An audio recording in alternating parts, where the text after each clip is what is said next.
Welcome to the CodeX Cantina. I am your host, Una. Crypto. You want to start over? Dude, we had that deal, remember? Like, you had to keep talking because of the... Oh, my name, right? I said my name. Slowly. I don't remember. I'm 3 drinks deep. I don't know. He's Crypto. And today we're doing the Reivers chapters 2 through 4. I'm excited, though. I'm excited. All right, so let's do initial thoughts. What were your initial thoughts on this? The book makes me laugh out loud. It's funny. There's a few times I'm sitting there reading, and I actually read it this time, so there is that caveat as well. I'm reading, and my wife will be like, "What's funny?" Because she doesn't know if I'm, reading a book or if I'm online looking at, something funny or watching a video or whatever. And I was like, "Oh, it's just this book. It's funny." So I've really enjoyed it. The writing is, I don't want to say good because like that doesn't cover the type of writing it is. It's college level. So I guess that's a better way to describe it than just saying it's good writing. But I really enjoyed this book, and I enjoyed that it makes my brain hurt in a good way. Now, what made you switch from doing the audio only to now physically reading? Because you keep making me feel guilty for not having any quotes. We got to process. So that helps me get quotes easier. And it does help me with understanding the information, especially with this caliber of book. In school, they have the kids do readings, and there's what is called a Lexile score. Okay. And basically, it's not like how smart you are, but it says kind of your reading ability and level, and the speed at which you can read and recall, comprehend, and the vocabulary at which you can understand. And this would be like, I don't know, 2,000 Lexile score or something. It would be off the charts. It would be very, very high. Okay. I will say I've got a background with him. I love his writing. What this chapter really helped resonate with me is that if you didn't know that this was already a coming-of-age tale, these chapters show you how you do a coming-of-age tale correctly. The way that the characters are learning things. I mean, the title was originally what the Reivers, a reminiscence, I think it was. But the way that he structures the narrative, where the old Lucius kind of interjects what the learnings were into the scene, it just works so well for me. And I think the fact that there is not just movement, that there is action with these characters, it really resonates with me as just being a very well done story. Yeah, definitely. I could almost see how they were crafting this, or how he crafted this, if other famous movie makers, that's a very common trope for movies, right? Is the coming of age teen story, with like Superbad, and there's that new one that's the 2 teenage girls that got a lot of buzz. But anyway, I mean, there's a lot of movies out there, 16 Candles, Breakfast Club, blah, blah, blah, blah. And this is something that I think that you could reference and use to make, your good coming-of-age story. Absolutely. All right, let's jump into quotes. I know you've promised us some quotes this time, so we're excited for that. 2 quotes. I'm going to give you what I think is the most important quote in this book so far. Oh, so far. Okay. There is no crime where a boy of 11 has not envisaged long ago. His only innocence is he may not yet be old enough to desire the fruits of it, which is not innocence, but appetite. His ignorance is he does not know how to commit it, which is not ignorance, but size. Oof. I think that one's really important because I remember being a kid, and how many times did you think, oh, I could do this or I could do that? There is no crime that I did not imagine as a little boy. It's just a matter of how much was I willing to bite off. And I think this is we're reading that story where that kid did bite off more than he could probably chew. And I think it's interesting to watch him go through this journey. Definitely not one of my quotes, but definitely a good one. Yeah, that's a good one. Hit me with one of yours. It's about the automobile. Though by 1980, the automobile will be as obsolete to reach wilderness as the automobile will have made the wilderness it seeks. But perhaps you we'll find wilderness on the backside of Mars or the moon, with maybe even bear and deer to run it. And my first talking point is going to bring up something that you, my friend, taught me last week. What was that? Oh, we're going to get into it. Not yet, though. We're just doing Oh, quotes. okay. Okay, still in quotes. Okay, I didn't know if we were going with that or not. I'm not jumping ahead on you. I know you said you got two. I'm not going to Okay. rob you of your two quotes. Hey, man, I might even throw in a third. I'm getting crazy on this one. Okay. Oh. Okay. Unless you steal it, because I know that we had some that were similar, I think. Now, I picked this quote just because I think this will resonate with some people, particularly depending on the time of their lives. But I don't think it's central to the plot, but I think it is still a very unique insight. When an old person becomes sick, he or she has already quitted living. The actual death merely clears the atmosphere, so to speak, incapable of removing anything which was already gone. And I think that's an important one for someone that is dealing with death and for someone that knows that it's coming. Yeah, and because this book deals so much with, in so many different regards, all the different generations, like every single family is fleshed out with different generations, whether it be, the minor tiny characters that are mentioned one time, there's still a whole backstory to them, or whether it's, Lucius, the main character, or Boone, they're still very fleshed out families, and that this is a generational thing, and that you must accept death. And I think that quote kind of encapsulates all of that. And that takes me into my quote. All right, that takes me to my second quote, because I think they kind of go together with the disease. So here it is. It's not men who cope with death. They resist, try to fight back, and get their brains trampled out in consequence, where women just flank it, envelop it with one soft and instantaneous confederation of unresistance like cotton, batting, or cobwebs, already distinguered and harmless, not merely reduced to size and unstable, but even useful like a penniless bachelor or spinster connection, always available to fill an empty space or conduct an extra guest down to dinner. Their gripes were already tied onto fenders. Oh, yeah. Dude, that was, Yeah. I remember when I was reading that, because I have it on Kindle, and Yeah. when there's like, I have it, you can disable it, I have it enabled where like popular highlights, and that one would have like a ton of highlights for people that like that quote. Yeah, that one definitely, I could see multiple people taking that from different angles and stuff, and it's just beautifully written, and what's the word I'm looking for? Symbolism in here with the spinsters and the cobwebs and, penniless bachelors and everything. That one right there with yours coupled together really capitulates the idea of this coming of age story, because he's telling it as Yeah.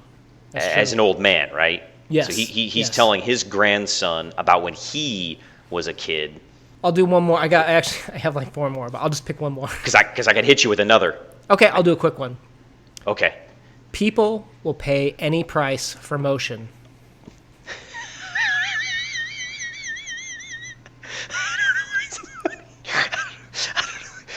I find that so funny. Is that your quote? No, but I find it hilarious. I don't know why I find that so funny. There's so many ways you can take that quote. I don't know if he's meaning to be ironic, or if he's meant to be funny, or if he's trying to be literal. I don't know. I find that quote hilarious. I busted out laughing. And isn't that what makes some literature so interesting, when you can discuss what is the way this can be interpreted? This goes back to our talk about when we did the John Steinbeck for a book, where he tried to write it without judgment to allow readers to project their own thoughts onto the situation and interpretation. This is a perfect example of that. Yeah, and the middle school boy in me just giggles at that, and someone else, would take it a totally different way and not think the way that I think, obviously, because my brain is broken. All right, hit me with your broken last quote then. Because I realized now that it had only begun. There would be no end to it. Not only no end to the lies I would continue to have to tell merely to protect the ones I had already told, but I would never be free of the old worn-out ones I had already used and exhausted. And that is perfect to my initial reactions earlier where I said, this is so interesting because you get to see what the characters learn. And that's the quote right there that makes this not just something that happened, right? Yeah, and I think that, like you said, your point of this being a coming-of-age story, this, again, I know you said your quote was the best one up to this point, but I would argue that this one is better because this is the lesson he learns. Right? This could be the lesson of the whole book. You bring up a very strong point. All of this happens because of lies. The whole book is predicated on these lies and them stealing the car. Do you know so you know the title of this book? Do you know what that means? I don't yet. I don't want to know because I want to see you don't if I want can me to figure tell it out you? through. No. I want to try to figure it out, or I want it to be revealed to me through the book. If not, then we can have that kind of as a good discussion after. Okay. After the book in its entirety. Like, I don't want to know yet. Okay, so I will say this. I haven't read this book, so I don't know if it's going to reveal it or not. I'm going to predict you do not learn what the title of this book means through the actual just narrative. All right, then we can look it up at the end, or we can discuss at the end, and you can cheat and fill me in. But I already know. Okay. Well, I don't want to know. All right, so plot for chapters 2 through 4. Boone Hagenbeck just kind of showed up one day and became employed by the three families, the Despains, McCaslins, and General Compson. Lucius's grandfather bought the second vehicle in Yoknapatawpha County out of spite for his bank-owning rival, Despain. Boone is immediately smitten by the car, washes it, finds an excuse to turn it on, and drive it. The family takes it out every Saturday, and they learn what happens when you spit out of the window of a moving vehicle. So funny. It's hilarious. He spits on the mom, and she gets pissed. And she just starts holding up the fan. Like, she doesn't tell him to stop. Yeah, and she's pissed. Like, I almost felt like she didn't ever want to serve him dinner again. Because at this time period, women were completely responsible. The women are completely responsible for dinner, and she's like, "You're never getting dinner again. You're never eating again." That's what I felt like was coming out of grandma or great grandma or whatever. You're so into this book, your reaction is even time period appropriate. All right. So soon, Lucius learns his other grandfather, mother's father, has passed away in St. Louis. Dun dun dun. Lucius's parents and grandparents head to the funeral. Lucius is supposed to go to cousin Louisa and Zach McCaslin's plantation for the weekend. Lucius invents several lies, steals the Winton Flyer along with Boone to head to Memphis. Along the way, they smell someone break their manners, and they discover Ned hiding in the trunk. Well, not trunk, but back seat with the tarpaulin. Yeah, I had to look up that one. I was very confused. In Chapter 4, the company head to Ballinbaugh's for a pit stop where they show off driving the vehicle a bit. They head to Hell Creek and get stuck in mud. They learn of Boone's previous enterprises in this area and that the price has raised from $1 to $2 a passenger for the local farmer to haul the vehicle out of the mud traps that he probably created. They pay the $6, and now they're free to head along their way. And then that's what's in the text for chapters 2 through 4. Yeah, it's good. It's good.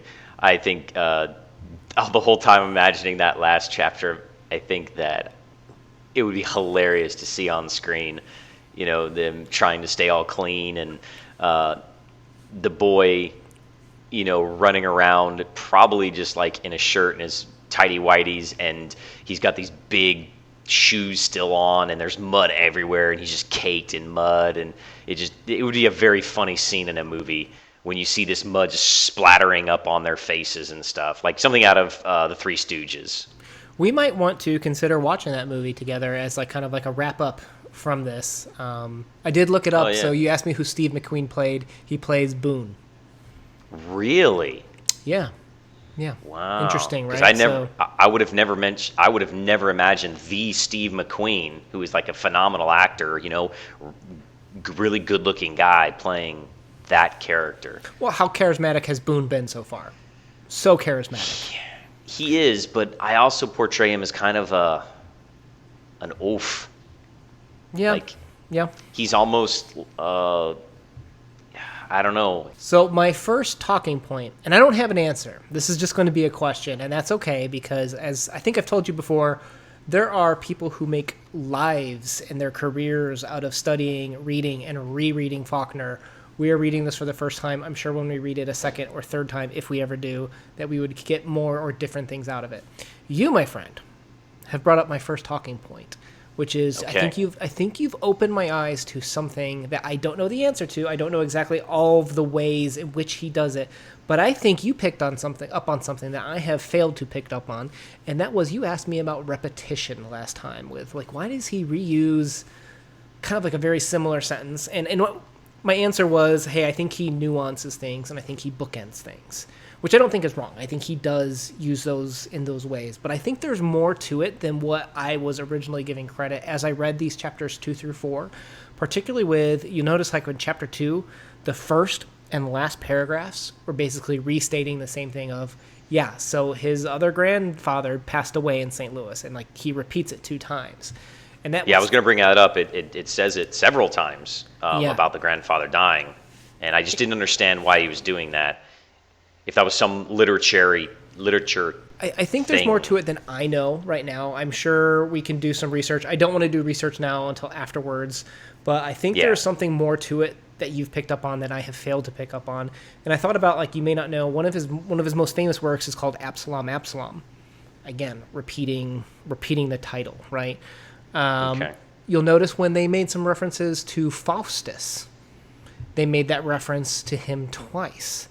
So I just think there's more to the literary aspect of how he uses repetition than what I'm able to currently pick up on. I do know, if you think about chapter 2, it was like a bookend, where it's like this happened, and then you go through this big story, and then he kind of comes back to it. Like he puts a cap on it. And he'll do that a lot with his sentences too that are, I mean, this was a whole chapter, but you'll see he'll go into these huge backgrounds of like, by the way, so 70 years ago, Ballinball, it used to be called the Wyatt property or whatever. And they talked about how Ballinball stole basically the Wyatt land, and it goes through a couple pages of history, and he kind of bookends the front and end of that with very similar sentences and structures when he launches into his backstories. I think there's more to it than what I'm picking up on right now. So I want to thank you, first of all, for pointing that out, and I'm going to be watching that for the rest of this book. You got to go smash the like button for that. I'll smash your like button. Oh. All right, so I want to bring up again, just because I think it's interesting to see this again so quickly, the time jump aspect of things, the way that he will just move throughout time very quickly in this book. Do you remember how Ned was introduced? No. Maybe I didn't pick up on that. I went back. Well, I reread it a couple times because I'm just that in love with this text. But I went back, and they first start off with, well, it was either one or the other. They hit you back to back here, where they called Ned the family skeleton, or what do they say? They call Ned the skeleton in the closet, and that's where they talk about how his mother was the daughter of Lucius Carruthers and a male slave, and they talk about kind of the family history later on once he breaks his manners, and they pull back the cover, and he's sitting there, he's like, well, I've got more right to this car than you because I'm part family. So immediately they jump back into kind of how he was I don't know if illegitimate's the right word here, but he was a slave-born child in the backyard. And then they immediately kind of jump forward, or maybe they did this right before, where they say that Ned died at the ripe age of 74. Oh, see, I missed that. In a character's introduction, they tell you the end of how old he's going to live. And they also tell you the beginning about his family past history, all in like one sitting. Like the fact that reminiscence exists. And again, that complex narrative structure of this is him being an old man reminiscing to his son or grandson about him being a boy.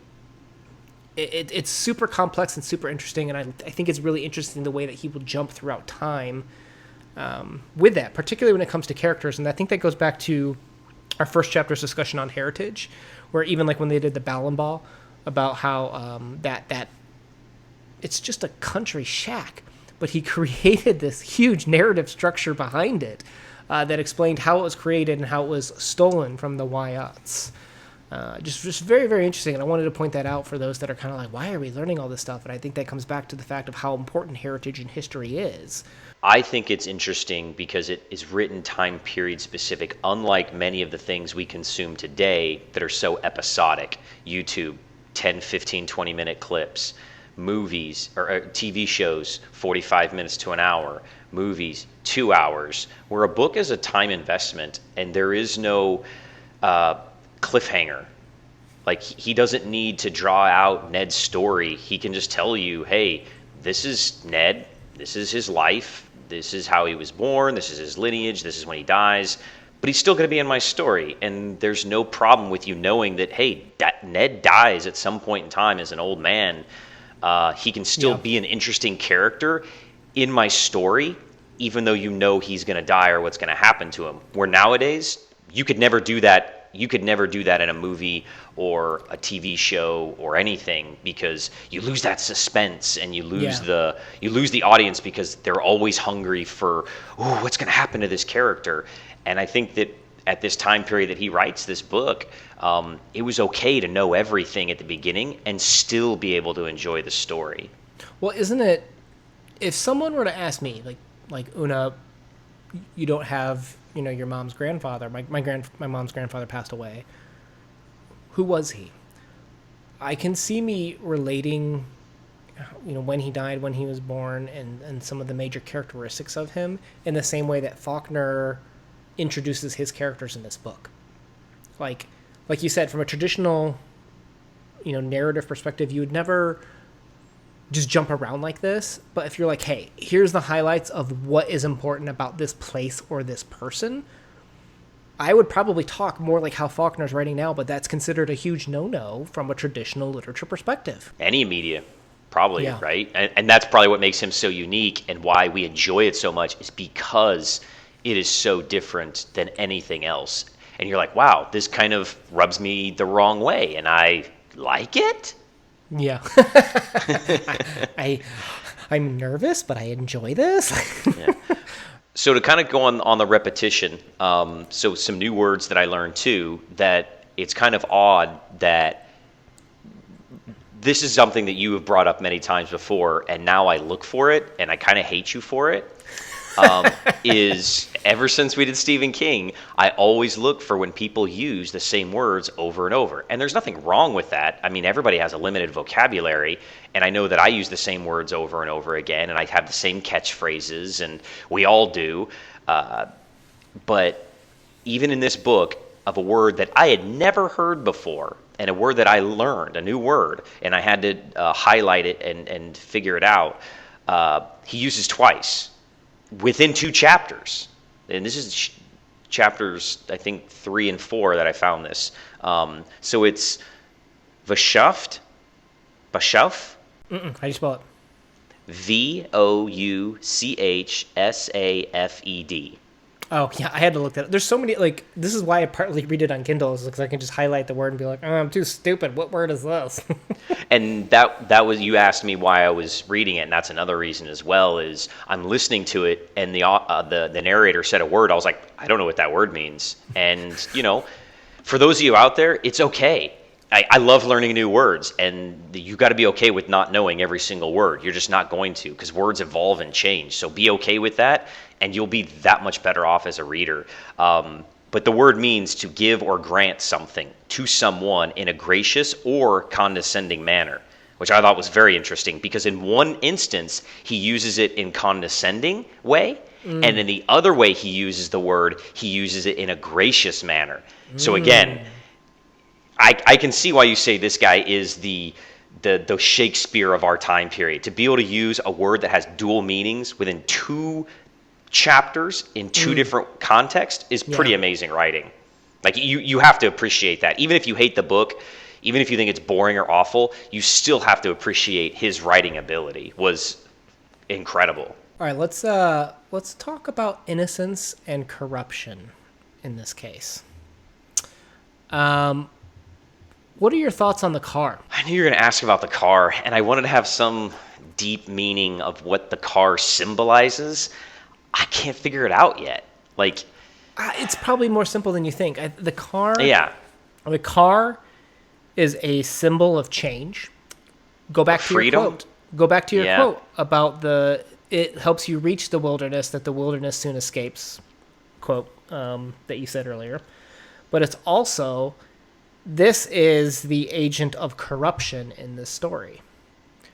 Where as soon it was introduced into the town, Boone was like, "Shimada hamadawa," like It changed that was, him, yeah. that became his new transfixed thing in life, that he couldn't think about anything else but any opportunity he could to take care of or be with that car, in a sense.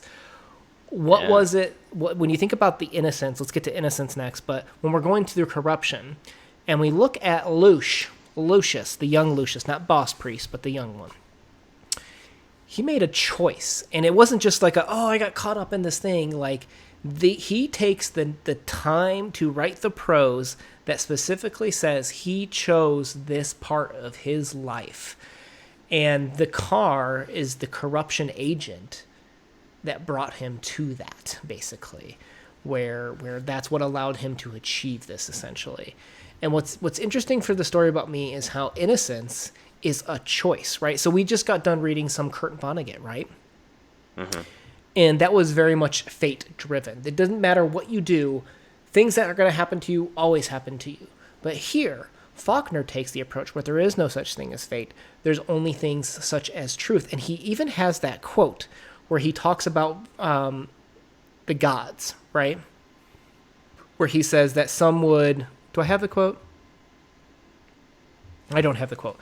But where they talk about the quote being virtue being used as a shield, almost as if they prayed to the god of virtue, and that god would divert temptation from you, if this were kind of like a Greek mythology.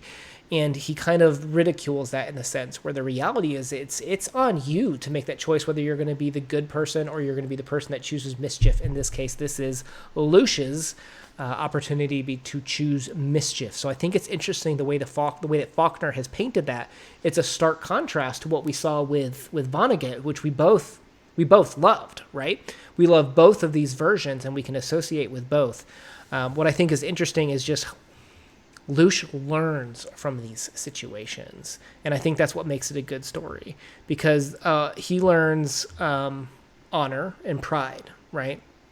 He learns not to lie because it'll capture you, right? So you already gave that quote earlier about that once you tell a lie, you have to tell more to protect it. And this is Lucius kind of learning, I shouldn't have done that, but there's no going back now. And he realizes this is a choice. He's not going to hit that eject button. He's going on this adventure.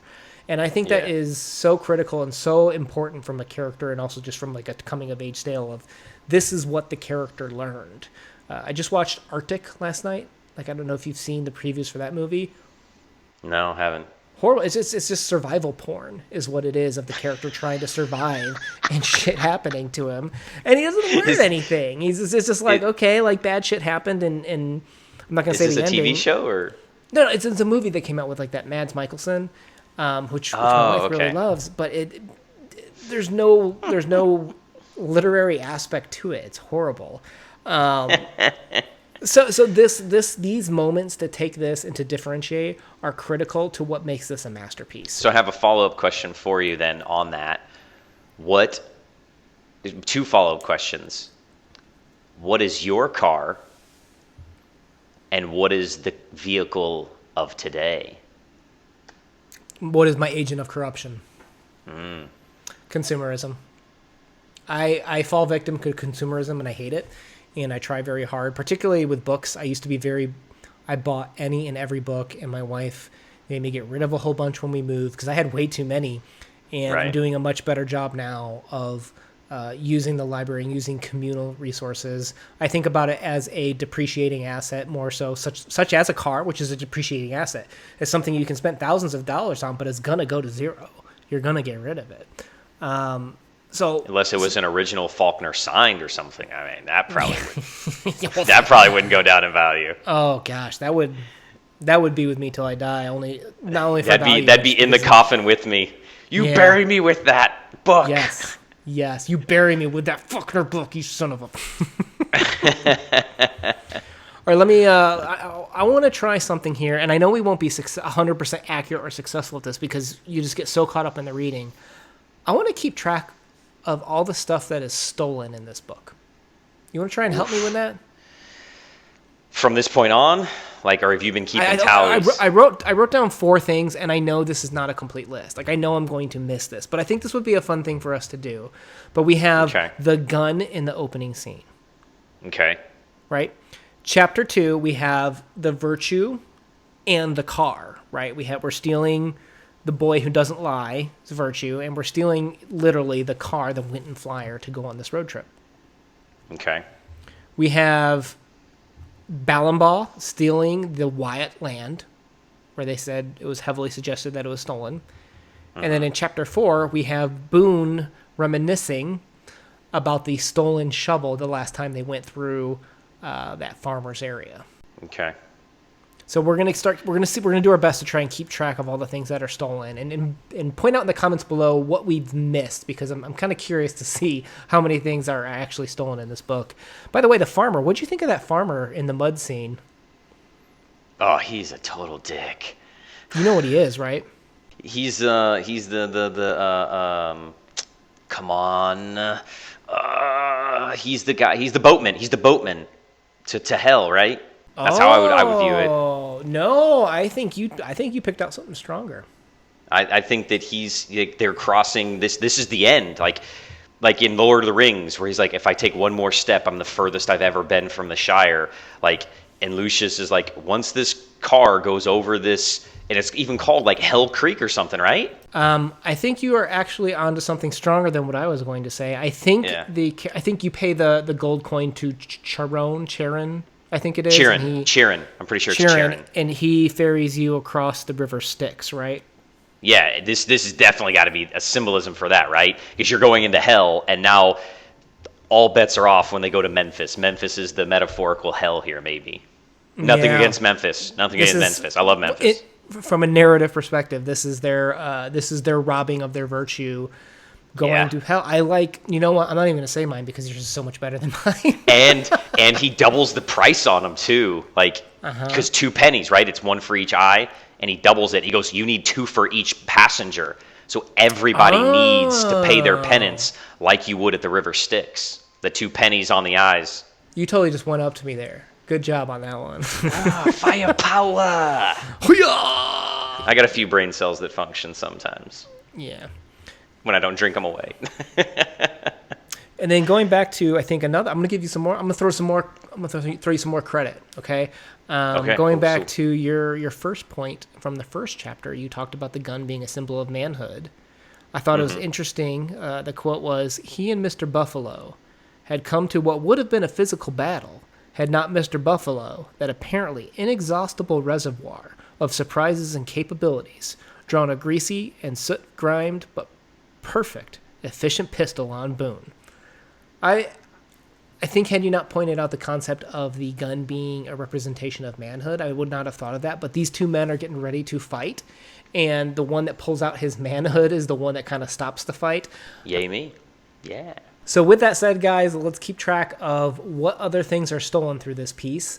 Let's keep watching for that heritage, the idea of what Lucius is going to learn on this trip, and let's keep on reading next week. What are we doing for next week? Are we doing? Originally, I had scheduled to do 5 through 8. I almost want more, but this is like a 35-minute video already, and we did 3 chapters, so we should probably keep it 5 through 8, because then we'll go for an hour and a half, and yeah, our wives will kill us. So we'll do 5. We'll do 5 through 8, and I'll point. I want more. Don't get me wrong. I want more because I'm enjoying this book more than I have any book in our last readings. So for those of you that thought Thrawn was amazing, read this instead because it's way better. So I'm going to point out to everyone that you are not a math teacher. You are a history teacher, right? Yeah. Is 5 through 8 4 books? Or 4 chapters? Oh, God. Got to edit all this out. No. I don't do numbers. This is stay. I do deep philosophical history stuff. All right, guys. I really hope you're reading this book. If not, I'm hoping that we've convinced you need to be reading this. How many chapters are we reading? I still don't know. We're gonna do 5 through 8. We'll do 5 through 8. 5, 6, 7, 8. Oh, 4 chapters, guys. All right, guys. You have to keep me under control. Hit the like button, subscribe to us to help us unlock some features, and keep the conversation going in the comments below. That's why we started this channel, is to have a great conversation about awesome books. So with that, guys, happy reading. Una out. Crypto out.